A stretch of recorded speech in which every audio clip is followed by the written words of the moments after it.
Hey everyone, how you doing today? We have our expert series today with Himalaine and Dana. How you doing, Dana? I'm great. Thanks, Michael, for having me. Hey, we got three exciting topics today, and we're going to start out hot, and that is with the concept of fair housing or the notion of fair housing. It is a law. It is something that landlords, especially new landlords, probably don't appreciate. There's lots of gotchas. There are heavy fines. And why don't we just sort of paint some vision? I believe you have a fair housing example you want to share with folks just to taste. I think we got to talk about marketing because there's lots of words you just simply can't use. So what do you think about fair housing, Dana? Yeah, well, first of all, it is Fair Housing Month. So if there's Ah, any time to focus on fair housing, Michael, it's this month. It's April. It's the 53rd anniversary of the Fair Housing Act. nice. I did not know So that. Fair housing month. There you go. yes, there is a month for everything, and there is a month for fair housing, which shows how important it is. Yes.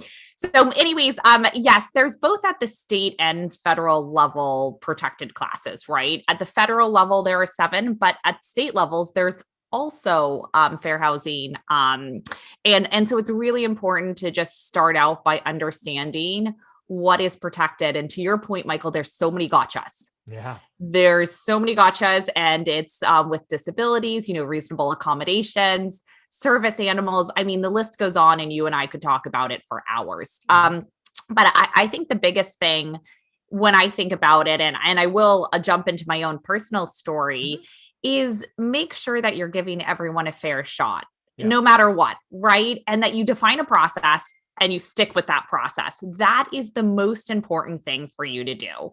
And so, what I mean by that is before you even go into the leasing, the marketing, et cetera, what you're going to want to do is make sure that you have it set up where you essentially have a process and everyone follows that. I think you talk about a box I do. Yes. with your process. Yes. And with that, what I would say is the first thing is going through what your rules are. So what your and sorry, there's pinging here. Is that on That's your side or nope. is that's okay? It's fine. I don't know. I don't know what it is. Okay. Okay. So the first thing to go through with those is certain things like, okay, what are my income requirements? Yep. Some people do 2.5 times monthly rent. So whatever the monthly rent is, the total income of the entire group has to be 2.5. Some do three. Yeah. I recommend three. What are your credit score minimums? Do you have exceptions? Maybe you say the only exception is going to be medical bills, but here's my credit score minimum. You have to come up with what is your box, and so that you can always say exactly here is why you either qualified or did not qualify. Yeah. That will keep you out of trouble. So that's Yeah, go for it. I think there's a couple of things, and I'm glad we're starting here because as a landlord, especially a new landlord, you're out there looking for deals, you're doing all of these things. If you're interviewing property managers, the other thing you might want to talk about, even before you have a deal to kind of vet them, is ask them what their recommendations are, right? What are your recommendations? Is it 2.5 times gross, rent? Is it three? Is it a minimum 640? Is it a 680? I mean, where do you want to be at? And again, folks, I'm telling you, I have a defined box. I do not care. I don't even know the person that's coming in. It's a box, no exceptions. The first one in is a yes answer. That's how it has to be, right?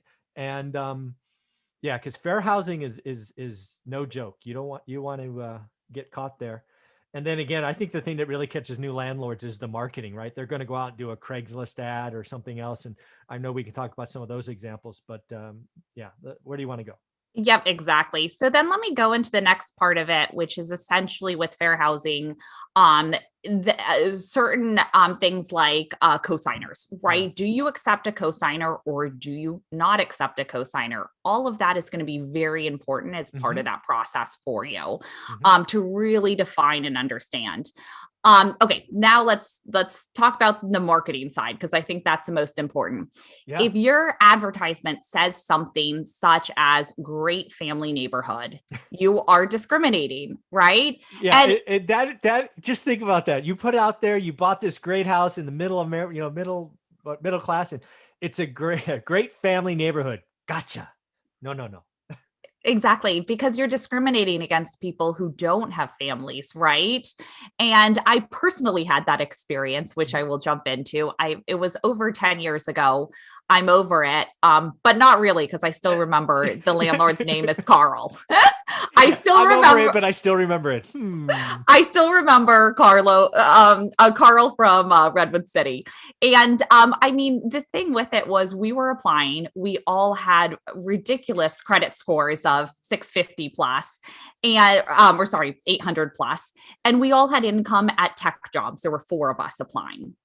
And it was a 3-bedroom. He wanted a family. He didn't want us, even though we were very responsible. We don't throw parties or anything. He did not want us there.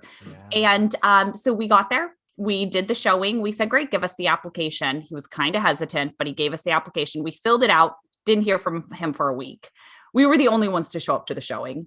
Wow. Followed up and said, great, what's the status of our application? When will we hear back, etc. We had credit reports attached, would have gone through his process, everything he needed.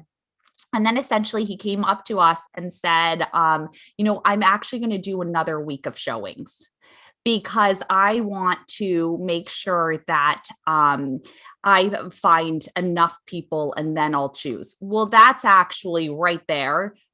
Huge fair housing violation. No. We told him that was a fair housing violation.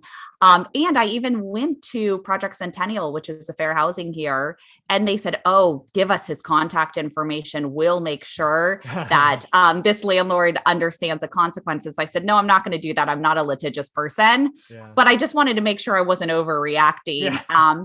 And so I did tell Carl, you are discriminating here. And so it is really important. You might have, and it really happens with accidental landlords, you might have your certain criteria of, this is exactly the type of person I envision in my rental.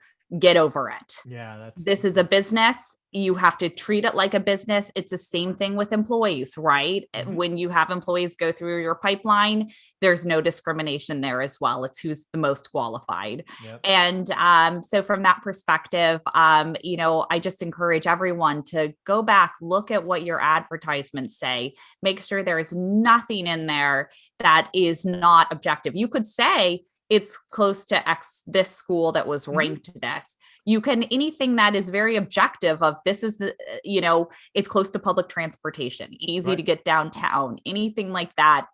But the second you start talking about kids, family, this is it. I'm Asian and this is a great Asian neighborhood and everyone here is Asian. And you think, oh, well, that's not discriminating. It definitely is. Yeah, exactly. Yeah, folks, again, as a landlord, one of the things that you will need to work on, and again, I really talk interviewing your property manager up front, use it as a networking skill, is talking about fair housing in that state or city. Ask for samples, define a box, make it non-emotional. It's a business decision.